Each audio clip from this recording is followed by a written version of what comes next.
보이지 않는 여호와의 손, 보이지 않는 여호와의 손이란 말씀으로 여러분과 은혜의 말씀 나누도록 하겠습니다.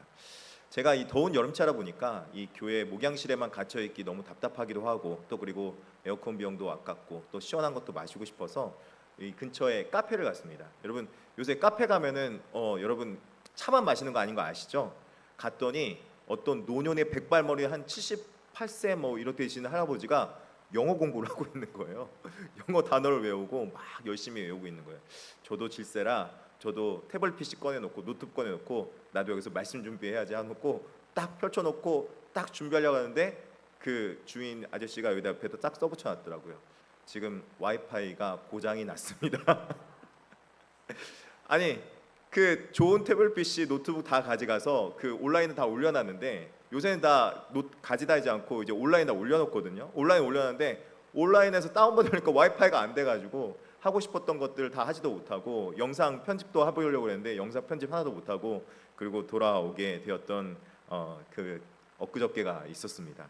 참 그 눈에 보이지 않는 그 와이파이가 뭐라고, 그거 하나 때문에 우리가 가지고 있던 그 비싼 PC들, 또 그 다음에 태블릿 PC 뭐 이런 것들 다 못 쓰게 되었더라고요. 그러고 보니까 여러분, 집에 TV 한 대씩 있잖아요. 그 TV도요 사실은 눈에 보이지 않는 인터넷 안 되면은 요새는 아무런 쓸모가 없어지는 시대가 돼버린 것 같아요. 우리 눈에는 보이지 않지만 보이지 않는 것 때문에 보이는 것들이 지배당하는 일들이 많이 펼쳐지곤 하는 것 같습니다. 사실 그런 것도 많이 있죠. 아담 스미스라는 경제학자는 이 세상의 경제가 어떻게 돌아갈까라고 물어봤을 때, 이 보이지 않는 손에 의해서 수요하는 사람과 수요를 필요한 사람과 공급해 주는 사람에 의해서 보이지 않는 손에서 결정된다, 그런 말을 하기도 했습니다. 또한 심리학자 프로이트는 여러분 어떤 말을 했냐면, 우리가 이 땅에 살아가고 있는 의식의 세계, 그 의식의 세계는 실상은 무의식의 세계에 의해서 지배당하고 있는 것이 오늘날 이 시대다라고 말을 하고 있었습니다. 사실 이것을 비유로 표현하면 빙산과 빙산의 일각과 같다라고 표현할 수 있을 것 같아요. 이런 빙산을 보시면요, 우리가 보는 빙산은 7분의 1, 10분의 1밖에 보이지 않는 거예요. 그 바닷속 해수면 밑에는 아주 깊은 곳에 아주 큰 빙산이 그 안에 잠겨 있는 거죠. 그래서 우리가 갖고 있는 평소에 생각하고 판단하고 결정하는 그 모든 것들은 우리 의식 속에서 이루어지지만, 그 의식 속에 있는 것은 결국에는 우리 가운데 있던 안에 있는 무의식의 세계, 그리고 그 무의식에 우리가 느끼지 못하고 생각하는 그 세계 속에 있는 것들이 있고, 그 무의식의 세계가 우리 안에 전의식, 잠재의식으로 드러나게 되어서 우리가 갖고 있는 생각과 사고방식을 결국에는 의식이 결정하는 것 같지만 무엇이 지배한다? 우리의 잠재의식과 무의식이 지배하고 있는 것이 오늘날 시대라고 말하고 있습니다. 이처럼 우리의 일상을 보면요, 우리는 우리 속에 어떤 무의식 세계가 있는가, 우리가 도대체 평소에 내가 노력하지 않고 생각하지 않고 무의식 속에 무엇이 존재하고 있느냐에 따라서 우리의 생각과 판단은 달라지게 되어 있다는 것이죠. 우리가 그래서 이런 성도들에게도 유명한 말이 있습니다. 보이지 않는 깊은 뿌리가 나무의 흔들림을 막아주듯이, 실제로는 우리의 하나님의 손이, 보이지 않는 하나님의 손이 우리의 성도의 삶의 방향을 결정한다, 그렇게 말하고 있습니다. 우리 나무가 크게 올라가는 것 같지만 그 나무가 크게 올라가는 것만큼이나 밑에 뿌리가 견고하지 않으면 나무는 흔들려 쓰러지고 넘어질 수밖에 없는 것이죠. 그렇듯이 우리 삶의 모든 성도의 삶의 결정도 하나님의 손이 우리의 성도의 삶을 결정하고 방향을 결정한다. 왜냐하면 그 무의식 속에, 성도의 삶 속에는 우리의 하나님의 손이 우리 가운데 있기 때문이라는 것이죠. 오늘 성경 본문은 바로 그 우리 무의식 속에 여호와의 손이 있는가라고 질문하며, 그 여호와의 손이 우리를 어떻게 다스리고 있는지를 말씀해 주고 있습니다. 오늘 본문 통해서 우리에게 훨씬 더 위대하고 장엄한 영적 무의식의 세계를 말씀해 주고 있는 것이 오늘 본문의 말씀입니다. 지금까지 여러분 출애굽기에서 여러 가지 이적들을 봤습니다. 물이 피로 변하고, 또 눈에 보이는 그 개구리가 막 수많이 일어나고, 그리고 이가 나와서 막 이들이 많이 올라왔어요. 근데 여러분, 이 모든 것들은 여러분 어떻게 행했는지 아십니까? 어떻게 행했습니까? 모세가 하나님의 말씀을 들어서 모세가 가지고 있는 모세의 지팡이, 하나님의 지팡이로 이 모든 일들을 행했던 걸 볼 수 있습니다. 근데 오늘 본문엔 좀 다른 부분이 등장하는 걸 볼 수 있습니다. 어떤 부분이 등장합니까? 9장 3절에 이렇게 말씀하고 있죠. 9장 3절 같이 한번 읽어볼까요? 시작. 여호와의 손이 들에 있는 내 가축 곧 말과 나귀와 낙타와 소와 양에게 더하리니 심한 돌림병이 있을 것이며, 여기서 말하고 있는 보이지 않는 손이 있습니다. 바로 여호와의 손이 있는데, 그 여호와의 손은 우리가 보기에는 그런 비인격적인 그런 물질적인 것이 아닙니다. 그리고 우리가 보이는 육체적인 것도 아닙니다. 이것은 우리의 기도를 들으시며 우리 음성을 들으시며 우리 삶에 개입해 주시는 하나님의 주권적인 손, 그것을 말씀하고 있는 것이죠. 성도는 이 쌍 모든 만물이 다 움직이고 또 다스리며 어떻게 이 세상 만물이 주관되어질까라고 물어보면은 이 쌍 대한민국은 이 대통령이 다스리는 것 같이 보이고, 또 그리고 이 지구의 모든 삶은 마치 강대국이 이 모든 세계를 지배하고 있는 것처럼 보일지라도 성도들은 그 뒤편에 있는 진짜 힘이 무엇인지 알고 살아가는 자들이라는 겁니다. 우리 삶을 다스리는 것이 진짜 힘이 누군지, 그리고 그 손이 무엇인지 알고 있는 자라는 거예요. 그래서 진짜 힘이 무엇인가? 진짜 주권자는 바로 여기 오늘 본문에서는 애굽의 바로 왕이나 군대나 화려한 애굽의 마차가 아니라 하나님의 보이지 않는 여호와의 손이 이 모든 만물을 다스리고 있는 것이다 라고 말하고 있는 것이고, 우리 속에 우연처럼 보이는 모든 것들도 하나님 안에서는 필연적으로 임하는 것이다 라고 말씀하고 있는 것입니다. 이 보이지 않는 손이 직접 등장해서 이제는, 예전에는 대리 지팡이가 막 그 역할을 대신했는데 역사의 주관자요 심판자의 구원자이신 여호와 하나님께서 내가 바로 주권자이다 라고 선언하고 있는 거예요. 여러분, 그 주권 앞에 여러분은 하나님의 마음을 쏟고 하나님 앞에, 그 주권자 하나님 앞에 의뢰하며 기도하며 의지하며 살아가고 있습니까? 하나님이 온 땅의 만물의 주권자인데 그 하나님이 여러분의 주권자이심을 여러분 고백하고 계십니까? 오늘 본문을 통해서 그런 고백이 나오길 바랍니다. 그런 의미에서 오늘 첫 번째 대지에 이렇게 말씀 전하고 싶습니다. 여호와의 손은 역사를 주관하는 손이다, 그렇게 말하고 싶습니다. 성경에서 여호와의 손은 하나님께서 육체를 가졌다는 말이 아닙니다. 하나님의 절대적인 능력과 통치로 역사에 직접 개입하셔서 주권을 뜻하는 하나님의 표현이 바로 여호와의 손이라는 표현입니다. 성경에 여러 곳곳에 여호와의 손에 대한 표현이 나와요. 그래서 오늘 본문에는 자신들의 가축이 어느 날 갑자기 발생한 우연한 전염병으로 가축들이 죽어나갔다라고 애굽 사람들은 생각할지 모르겠어요. 그런데 성도는 그 자연현상 너머에 하나님의 손이 있어서 하나님의 손이 그 애굽 사람들의 가장 귀한 재산을 쳤다는 것을 누군 알고 있어요? 하나님의 백성들은 알고 있는 거예요. 하나님의 백성은 알고 있는 거죠. 성경의 또 역사를 살펴봅시다. 이스라엘 백성들이 출애굽 나올 수 있었던 이유는 여러분 무엇입니까? 모세의 리더십 때문입니까? 아니요. 성경은 그렇게 얘기하지 않습니다. 성경은 출애굽기 13장 9절에 여호와께서 강하신 손으로 너를 애굽에서 인도하여 내셨음이라 라고 말씀하고 있습니다. 그러니까 하나님의 손이 너희를 출애굽시켰다라고 말씀하고 있는 것이죠. 그래서 불기둥과 구름기둥으로 광야에서 내가 너를 지켰다라고 말씀하고 있는 것입니다. 또 다윗은 여러분 어떻습니까? 우리 중고등부 학생들이, 청소년부들이 다윗이라는 영화를 봤는데, 다윗은요 사실은 정말로 이 땅 가운데서 어떻게 보면은 허드렛 일 중에 허드렛 일, 아무 보잘것 쓸모없는, 그냥 있다가 없어져도 모르는 인물 중에 한 사람 아니었어요. 목동이니까 자기 것이 없이 그냥 남의 것을 대신 쳐주는 목동인 거예요. 대리자죠. 근데 그 목동이 이스라엘 왕이 된 것은 도대체 어떻게 되었을까? 그 사람 실력이었을까? 다윗의 지혜였을까? 다윗의 인품이었을까? 아니라는 거예요. 다윗의 세워짐도 하나님의 능력의 손으로 그것이 된 것이고, 사울의 거대한 권력을 무너뜨린 것도 여호와의 손이다.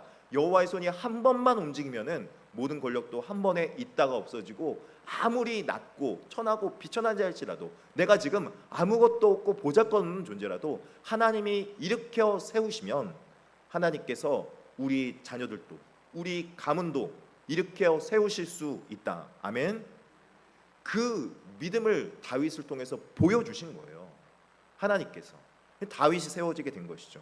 여러분, 근데 이스라엘 백성들이 다 믿음으로 살았으면 좋겠는데 그렇게 믿음으로 살지 못했어요.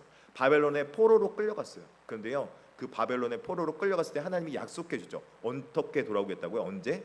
70년 만에 돌아오겠다고 약속했어요. 하나님의 약속이 이루어졌습니까? 안 이루어졌습니까?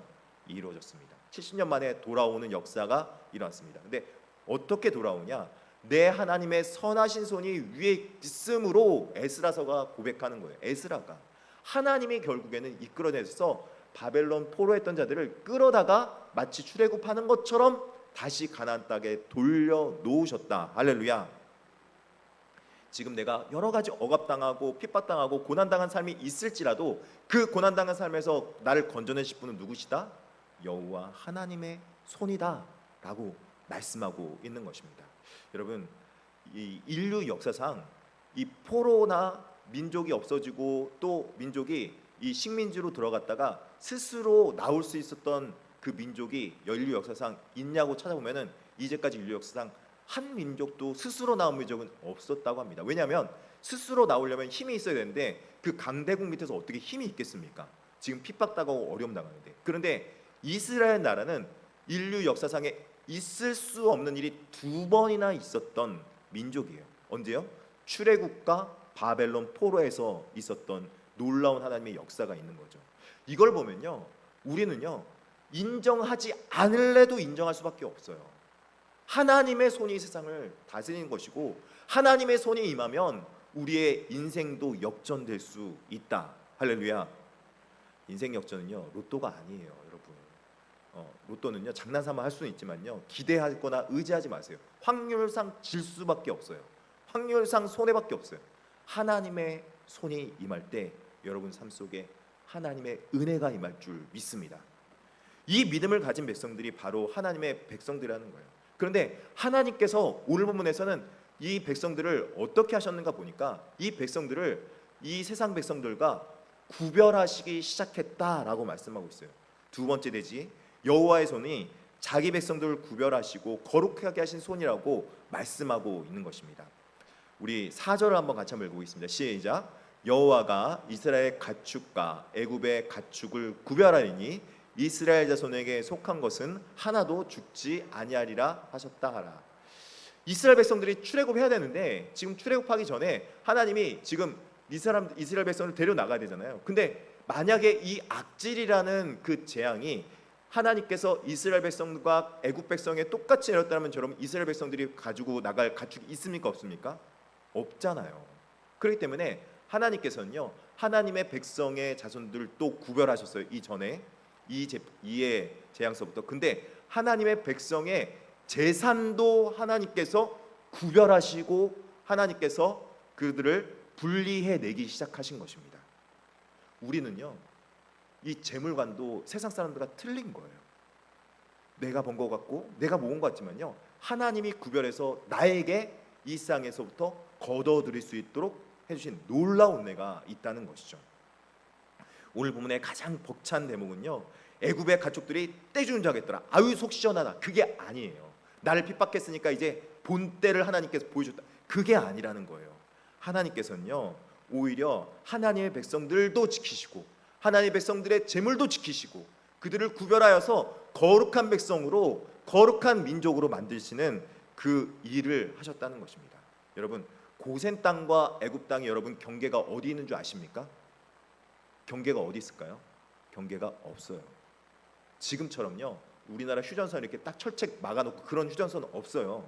그 당시만 해도 고센 땅과 애굽 땅은 붙어 있었어요. 아주 가까워요. 그래서 저쪽에 보면은 고센 땅이고 저쪽에서 이쪽 보면 애굽 땅인 거예요. 그러니까는 이쪽에서는 넓은 들판에 얇은 경계선 하나 없이 그냥 있던 저쪽은 고센 땅이고 이쪽은 애굽 땅인데 하나님께서 고센 땅과 애굽 땅을 정확히 구분하셔서 고센 땅에 있는 이스라엘 백성들의 가축들은 살리시고 애굽 땅에 있는 가축들은 전염병으로 죽게 하셨다는 거예요. 우리 눈엔 보이지 않지만 하나님의 눈에는 그 정확한 경계선이 보였고 이 사람은 하나님의 백성이고 하나님의 자녀다라고 애국의 가축들과 하나님의 백성의 가축들을 정확하게 구별하셔서 털끝 하나 상하지 않도록 이스라엘의 그 가축들을 지켜 주셨다는 겁니다. 이게 바로 하나님의 거룩하심의 능력이라는 거예요. 하나님의 거룩하심은요, 하나님 그 거룩이라는 자체에 의미가 있습니다. 거룩이라는 자체는 여러분 히브리어로 카다시라는 단어인데, 이거는요 원래 어원적으로는 막 구별됐다, 거룩하다 뭐 이런 뜻이기보다는 잘라내다, 분리하다라는 뜻을 가지고 있는 거예요. 그러니까 하나님의 백성들은요, 하나님께서 세상에서부터 잘라내서 구별해서 이렇게 분리시켜서 하나님의 백성으로 불러 모은 사람들이라는 거예요. 하나님의 백성들을. 그리고 여기서 구장사들에 쓰이는 구별하리니라고 쓰인 단어는요, 원래는 히브리어 단어로 팔라라는 단어인데 이것도 동일한 뜻을 갖고 있어요. 놀랍게 분리하여 완전히 다르게 대우하다라는 뜻을 가지고 있어요. 여러분, 하나님께서는요, 하나님의 백성과 세상의 백성들을 똑같이 대합니까? 네, 일정 부분 일반 은혜로서 똑같이 대하는 부분이 있습니다. 하늘에서 똑같은 비를 내리시고 똑같은 태양을 내리시며 똑같은 사계절을 주십니다. 맞습니까? 하나님께서는요, 일반 은혜, 믿는 사람 믿지 않는 사람과 똑같이 은혜를 허락해 주세요. 그런데요, 하나님께서는요, 그렇다고 해서 자기 백성들을 완전히 똑같이 대우하진 않으세요. 우리에겐요 특별한 은혜를 주시고 특별한 기준을 주시고 특별한 말씀을 주세요. 그래서 거룩하게 구별하셔서 특별하게 대우를 하신다고요. 왜요? 왜 그렇습니까? 우리가 누구니까? 하나님의 자녀이니까. 그거 하나만으로 우리를 사랑하기로 작정하신 거예요. 여러분이 뛰어나거나 잘나거나 위대하거나 그런 것이 아니라 하나님이 여러분을 그냥 사랑하기로 작정하신 거예요. 그래서 우리를 구원받기에 합당한 존재로 만드시기로 작정하신 거죠. 할렐루야. 거룩한 존재는 건요, 나의 선행의 뜻이 아니에요. 선행을 해서가 아니라는 거예요. 하나님이 그냥 여기로 불러낸 거예요. 그래서 여기 있는 백성들을 하나님이 의롭게 여기시고 의롭게 여긴 자들을 하나님의 의로운 자로 칭의하실 뿐만 아니라 하나님의 거룩한 백성으로 자녀 삼으신 거예요. 여러분, 이 정확한 말이 어디에 나오냐면 로마서 7장과 8장에 나와요. 여러분, 로마서 7장에서 하나님의 백성들이 어떻게 표현했냐? 로마서 7장에는요, 너무나도 생생하게 사도 바울이 이걸 증언하고 있는데, 하나님의 손이 아닌 자기의 손으로 율법을 지키려고 하나님의 백성들이 애쓰고 수고하고 노력했어요. 얼마나 애썼는지 사도 바울은요, 정말 힘들게 고난해가면서 내가 하나님의 말씀 지켜보리라, 내가 하나님의 말씀대로 살아보리라 그러면서 사람들도 막 돌팔매에 져서 스데반 집사도 죽이기까지 했고요. 여러분, 자기의 열심을요 얼마나 열심히 냈는지 몰라요. 정말 열심히 했어요. 근데 그 마지막 결론이, 여러분 7장의 마지막 결론이 뭔지 아십니까? 내가 살아보니까 오라, 나는 공고한 사람이로다. 이 사망의 몸에서 누가 나를 건져낼 수 있으랴. 여러분, 책에요 이렇게 써요. 성경책은 진리예요. 근데 살아보면 아는 사람도 있고, 살아보지 못해도 책을 읽어서 깨달음을 얻는 사람은요, 이거 진리야, 내가 이렇게 어리석게 굳이 살 필요 없어. 그런 사람들은 성경 말씀대로 살까요, 안 살까요? 성경 말씀대로 살 수밖에 없죠. 왜요? 굳이 남이 한 실패, 남이 한 경험 다시 할 필요 있습니까, 없습니까? 그럴 필요 없어요. 하나님의 말씀이 진리를 선포하고 있잖아요. 하나님 말씀이 이렇게 된다라면 되는 거예요. 그런데 하나님 말씀에서 분명히 말씀하고 있어요. 내가 내 뜻대로 살아봤더니 안 되더라 라는 결론이 난 거예요. 오라, 나는 공고한 사람이다. 이 사망의 몸에서 누가 나를 건져낼 수 있으랴 라는 한탄만 나오는 인생이 도달했어요. 그러면 이제 그 사망의 몸에서 내가 벗어날 수 있고 해방될 수 있는 방법이 무엇이냐? 생명의 성령의 범위에 나를 해방하지 않으면 안 된다는 것을 사도 바울이 깨달고, 사도 바울이 로마서 8장서부터 갑자기 어투가 확 바뀌어요. 그러면서 이는 그리스도 예수 안에 있는 생명의 성령의 법이 죄와 사망의 법에서 너를 자유하게 해방하셨음이라. 할렐루야. 생명의 성령의 법이 하나님의 손에 우리가 이끌림 받으면요, 그때서부터 내가 그렇게 살지 못했는데, 하나님 나 그렇게 살지 못했는데 어떡하죠? 그런데 그 안에서 자유함을 얻을 수 있다고요. 지난날의 과오들로부터, 지난날의 잘못으로부터, 지난날의 나의 실수로부터 새롭게 삶을 살아갈 수 있어요. 예수 믿는 게 복이 맞을까 안 맞을까요? 너무 복이에요. 근데 지난날에 살다 보니까 그렇게 안 살았어야 했는데 실수가 너무 많았어요. 나 왜 그랬을까? 밤에 자다가도 이불 킥! 내가 왜 그랬을까? 나 오늘 그런 말 하지 말았어야 했는데, 그런 생각 하지 말았어야 했는데, 밤에 스트레스 받는 때가 얼마나 많았습니까? 잠 못 자는, 밤은 깊었는데 잠은 안 자고 이렇게 스트레스만 받는 거예요. 근데요, 우리 주 예수 성령님께서 나에게 다가오시는 거예요. 이렇게 말해준 거죠. 성령이 친히 우리 영과 더불어 우리 하나님이 자녀인 것을 증언해 주는, 우리 마음속에 찾아오셔서 친히 우리 영과 더불어서 우리가 넌 괜찮아, 너는 괜찮아. 왜 괜찮아? 하나님의 자녀이니까. 여기서부터 다시 시작하면 돼. 네가 깨달았으면 다시 시작하면 돼. 할렐루야. 사랑합니다, 성도 여러분. 정말 사랑합니다. 힘내시고 다시 한번 일어서 봅시다. 지난날에 어떻게 살았는지 전 잘 몰라요. 여러분의 삶이 어떠했는지, 여러분 삶의 과거를 들춰보기도 싫어요. 그냥 그건 과거일 뿐이에요. 그랬나 보다, 그냥 지나간 일이나 보다, 어쩌겠어. 지나간 거 어떻겠어. 엎질러진 물인데. 근데요, 한 가지 바라는 건 있어요. 뭐 바라는 거인 줄 아세요? 지금부터라도 우리 교회 용인중학교에 교인 됐으면요, 그런 사람 다시 살지 않았으면 좋겠는 거예요. 제 말, 목사로서 바람은요, 우리 교인들이 그런 실수 안 했으면 좋겠는 거예요. 목사로 바람은요, 우리 사랑하는 아이들을, 청년부, 청소년부, 영아부, 유초등부 아이들이요, 그런 사람 안 살았으면 좋겠는 거예요. 그게 아버지 마음인 거예요. 맞습니까? 너는 그런 삶 살지 않았으면 좋겠는데, 근데 그게 마음대로 됩니까? 안 돼요. 여기서 말하는 성령이 뭡니까? 여호와의 손인 거예요.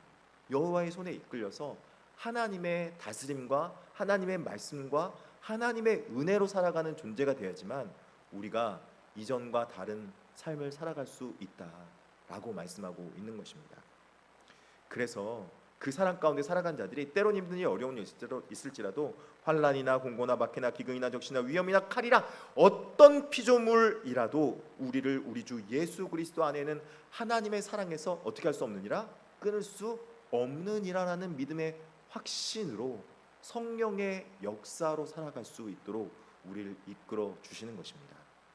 밤에 여러분 자다가 이불 킥하지 않아도, 스트레스 안 받아도 하나님의 사랑이 있으면 우리는 다시 위로받고 힘을 얻을 수 있습니다.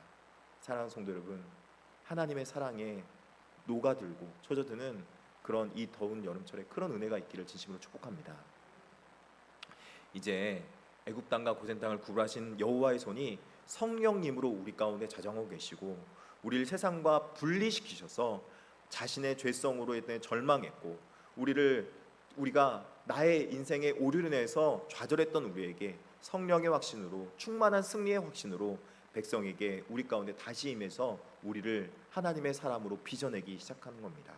하나님께서 우리를 거룩하게 구별하셔서 그런 백성으로 만들기 원하시는 하나님의 전능하시고 든든한 손길이 우리 가운데 있습니다. 그 여호와의 손길이 오늘날 어떻게 일하시냐면요, 오늘날 3대지로 이렇게 일하십니다. 우리 한번 3대지 한번 보여주겠어요? 3대지 같이 한번 읽어봅시다. 시작. 예배 공동체로 만드시는 여호와의 손이라는 거예요. 9장 1절을 한번 같이 한번 읽어보겠습니다. 시작. 여호와께서 모세에게 이르시되 바로에게 들어가서 그에게 이르라. 히브리 사람의 하나님 여호와께서 말씀하시기를 내 백성을 보내라. 그들이 나를 섬길 것이니라. 여기 섬긴다는 것은 단순히 하나님을 섬깁니다 이런 게 아니라 하나님을 섬깁니다, 서비스합니다, 예배드립니다 라는 뜻을 가지고 있는 말입니다. 하나님을 우리가 예배할 수 있는 자로 만들 때, 예배자로 우리를 부르셔서 하나님의 성령의 은혜 아래, 지배 아래 우리를 모으시고 그 은혜 가운데서 우리가 훈련받고 연단되어지며 지난날의 죄성을 지으려 했던 경향성 있는 우리가 그 경향성을 지울 수 있도록, 고칠 수 있도록 만들어 주시는 것입니다. 그래서 만든 것이 바로 이 예배 공동체라는 교회라는 곳이에요. 교회는요, 우리가 단순히 예배 드리고 가야지, 나는 예배 드렸으니까 땡, 이게 아니에요. 예배 드리고 나면요, 예배를 통해서 하나님 앞에 깨닫고 또 깨달은 말씀을 삶 속에서 교회 성도들과 나누며, 또 그리고 삶을 통해서 그 성도들과 내 마음속에서는 불같이 좀 화가 나고 속상한 일도 있고, 또 그리고 여러 가지 억울한 일 있지만 그 속에서 교회 안에서 서로를 사랑하려고 하는 마음으로 우리를 바꾸고 변화시키며 우리를 고쳐가는 놀라운 일을 경험하는 곳이 바로 교회라는 곳이에요. 그래서요, 하나님께서 이것들을 신약에서 어떻게 보인 줄 아십니까? 구약에서는 출애굽에 애굽의 진노의 손이 임했어요. 그렇죠? 애굽엔 진노로 여호와의 손이 임했어요. 신약에서는 어떤 손이 임합니까? 예수님의 구원의 손이 임합니다. 할렐루야. 예수님은요, 이 땅에 오셔서 우리에게 구원의 손을 내미셨어요. 애굽의 진노의 손이 신약에서 예수님 손으로 다가오는 거예요. 나병 환자가 손이 썩어가고 있는데 그 썩어가는 손에 오로지 예수님만이 손이 내밀었어요. 구원의 손길을 내민 거예요. 아무도 손 내밀지 않을 때, 아무도 그에게 환영하지 않을 때 예수님은 그를 손 내밀고 환영해 주셨어요. 맹인의 그 눈에다가 진흙을 발라서 약간 좀 더럽게만 침을 탁 뱉어가지고 에바다 고치시. 할렐루야. 그렇게 고치셨어요. 거친 풍랑을 잠자라고 말씀하시며 제자들과 함께 하셨어요. 그렇게 우리를 불러 모으신 거예요. 이곳에서 예수님의 사랑을 느끼고 체험할 수 있도록 우리를 만들어 주신 거예요. 할렐루야. 출애굽의 진노를 쏘셨던 그 심판의 손이 이제는 우리를 구원하는 모든 사랑의 손으로 바뀌고, 오히려 그 손이 이제 마지막 결국에는 우리를 구원하기 위해서 십자가에 못 박히는 손이 되어 버렸다는 거예요. 그리고 마지막 순간에 갈보리 언덕에서 차가운 쇠못에 꽂히는 손이 되어 버렸다는 거죠. 무력하게 십자가에 못 박혀 피 흘리신 그 상처 입은 손이 이제는 부활했을 때 우리에게 다가오셔서 믿음을 갖지 못하고 의심하고 있는 도마에게 내 손가락을 이미 내밀어서 내 손을 넣어봐라. 손가락을 내밀어서 내 손에 만져봐라. 내 손을 내밀어서 내 옆구리에 넣어봐라. 그렇게 말씀해 주시면서 자신의 부활을 증명해 보이셨습니다. 우리를 구원한 손은 번쩍이는 금으로 된 반지나 화려한 것이 아니라, 날카로운 칼을 든 그런 무력이 아니라, 십자가에 못 박혀 피 흘리신 그 상처 입은 손이 우리를 구원하신 거예요. 그래서 여러분, 내가 상처 입었어, 나 상처 입어, 나 슬퍼, 상처 입은 자가 오히려 많은 사람들에게 은혜 베풀어 주시는 거 아십니까? 왜요? 내가 상처 입었으니까 남의 상처를 이해하는 거예요. 그 상처를 안아줄 수 있는 거예요. 어떻게 안아줄 수 있습니까? 성령님의 은혜로 내가 치유받으면 남의 상처를 이해하고 그 사람을 위해서 기도해 줄 수 있는 중보 기도자가 될 수 있습니다. 그 훈련을 하는 것이 바로 교회라는 거예요. 이제 십자가에서 구원을 단번에 이루신 보이지 않는 하나님의 손이 우리를 이곳에 내가 걸어서 온 것 같고, 내가 이 교회에 온 것 같지만, 오늘 또 오니까 어떤 권사님이 나도 모르게 이 교회에 오고 싶었어, 그냥 왔어, 그러는 거예요. 왜 왔는지 아세요? 하나님의 손이 이끈 거예요. 내가 온 것 같죠? 여러분, 여러분이 걸어서 온 것 같죠? 여러분 차 타고 온 것 같죠? 아니에요. 하나님이 뜻이 있고 의미가 있어서 여러분 여기로 불러 모은 거예요. 이 메시지를 들으라고 하나님께서 어떻게든지 모르게 만드신 것 같아요. 어제 여러분 놀라운 일이 있었어요. 되게 웃기게 제가 컴퓨터를 진짜 내버려 두고 쓰거든요. 그 이만한 아이맥이고 그냥 움직이지도 않아요. 꼼짝 않고 거기 딱 놓고 써요. 저희도 그 수련회 갔다 왔어요. 컴퓨터가 안 켜져요. 왜 그렇게 해도 안 켜져요? 컴퓨터가 안 켜져. 이상한 거예요. 나 건들지도 않았고 뭐. 그래서 제가 집사님한테 전화 걸어가지고, 집사님 혹시 여기 천둥 쳐가지고 뭐 이렇게 스파크가 났습니까? 내가 몰라서 물어봤어요. 아무 일도 없었대요. 그래서 그 AS센터를 가야겠구나 생각하고 AS센터를 맡겨야 되는데, AS센터를 어딜 갈까 하니까 그건 또 독특해가지고 저쪽 강남에밖에 안 된대요. 강남 들고 가야 되는 거예요. 강남에 들고 가야 되는데, 어느 날 어떤 어제 엊그저께 모 집사님의 어머니가 갑자기 강남에 그 병원에 입원하셨다고 시술 받으실지 모르겠다고 그 얘기를 하는 거예요. 그래요? 그 전날 끊었어요. 곰곰이 생각해 보니까 어차피 갈 거 내일 가도 되는 거 아닌가? 뭐 내일 주일 준비해야 되긴 하지만 내가 좀 가서 기도 좀 해주면 그분에게 얼마나 위로가 되겠을까. 그래서 가서 AS 다 맡기고 가서 다른 날 아니고 그날 또 가야겠다 싶어서 그날 갔어요. 맡겼어요. 그러니까 사람이 어느 때 가장 힘들어요? 그 위기 닥쳤을 때 바로 그때가 제일 힘들잖아요. 타이밍이 절묘하게 맞은 거예요. 그분에게 위로가 됐고 힘이 됐다고 하더라고요. 제가 강남에 갈 일이 없어요. 강남 잘 안 가요, 저. 강남 멀어요, 여기서. 평일 나가면요 엄청 막혀요. 근데 어제는 주일 전이라도 가야겠더라고요. 하나님께서 타이밍을 정확히 맞춘 거예요. 그때 깨달았어요. 하나님이 뜻이 있다. 우리 눈에는 우연이에요. 아니, 우리 눈이 아니죠. 죄송합니다. 믿지 않는 사람 눈에는 우연이에요. 믿는 사람 눈에는 뭐예요? 필연이에요. 하나님 뜻이 있는 거예요. 여기요 모인 성도들 하나도 소중하지 않은 사람이 없어요. 왜요? 하나님 필연 쪽으로 여기 모이게 했으니까. 그 필연이 있다면 우리는 예수 안에 한 가족인 거예요. 예수 안에 한 가족. 그래서 이 성도들 위해서 내가 정말로 기도하고 정말로 내가 노력하고 잘 섬기겠다. 왜냐하면 필연이니까. 내 뜻이면 내 뜻을 물리면 되잖아요. 근데요 어느 때 못 물려요? 하나님 뜻이면 내가 못 물리잖아요. 웨스트민스터 신앙고백서에서는 유영교회는 주 예수 그리스도의 나라요 하나님의 집이며 가족이니 이 밖에는 통상적인 구원의 가능성이 없다라고 이야기합니다. 여기서 통상적이라는 것은 하나님이 정하신 질서라는 겁니다. 이 교회를 통해서 하나님의 질서를 배우며 하나님의 뜻을 배우며 하나님의 질서 가운데 살아갈 수 있도록 우리를 불러 모은 거예요. 근데 그 일반적인 통상적인 질서가 있다면 통상적이지 않은 질서도 있는 거예요. 그 통상적이지 않은 질서가 우리 누구에게 임합니까? 우리에게 구원으로, 교회의 구원의 가능성이 바깥에서 이루어지는 것이 아니라 교회 안에서 구원이 이루어짐을 말씀하고 있는 것입니다. 그러면 사랑하는 성도 여러분, 우리가 예수 믿고 구원받는 자들은 어디로 모일 수밖에 없습니까? 교회로 모일 수밖에 없습니다. 하나님께서 구별하고 선택해서 불러 모으시니까.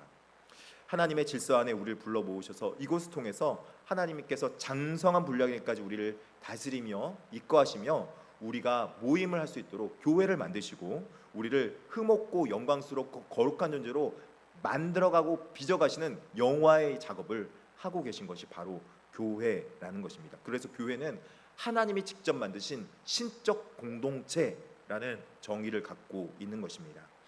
솔직히 교회 안에서는 우리 모든 자들은 다 완벽하진 않습니다. 각자 모난 성품도 있고 각자 포기하지 못한 이기적 욕심도 없지 않습니다. 자기 성향 있습니다. 그러나 그 모든 것들 자기 주장만 내세우려는 뾰족한 고집들이 살아있는 그 안에서도 갈등과 고민과 여러 가지를 통해서 하나님께서 뾰족하고 모난 돌들을 다듬어가고 깎아가고 있는 거예요.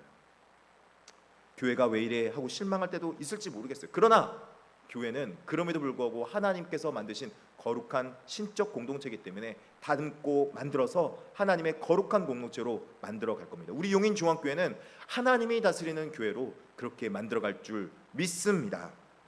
그래서 다른 말로 이 교회를 거룩한 공방이라 표현할 수 있어요. 거룩한 공방. 공방 뭐예요? 함께 모여서 막 만드는 곳이잖아요. 함께 모여서 하나님께서 빚어가시는 아름다운 공방 같은 곳이에요. 이제 거칠고 모났던 나의 성품들을, 거칠고 부족했던 나의 지식들을 하나님 앞에 모아서 거룩하고 영광스러운 공동체로 나아갈 수 있는 최종 영화에 이르기까지 우리가 하나님 앞에 온전히 나아갔으면 정말 좋겠습니다. 사랑하는 성도 여러분, 이야기를 맺겠습니다. 여러분 눈앞에 펼쳐진 현실은 왜 이런 현실이 펼쳐졌는지 이해가 안 갈 때가 많이 있을지 모르겠습니다. 그러나 그 속에는 반드시 하나님의 필연은 있고 여호와의 손이 있는 줄 믿습니다. 그 여호와의 손에 의지하며 우리가 이 땅 가운데서 하나님의 손에서 잘 빚어져 가고 만들어져 가는 그런 아름다운 하나님의 거룩한 성도들이 되고 하나님의 보호하심과 구별이 있는 성도들이 되길 진심으로 축복합니다. 우리 찬양하며 헌문하도록 하겠습니다.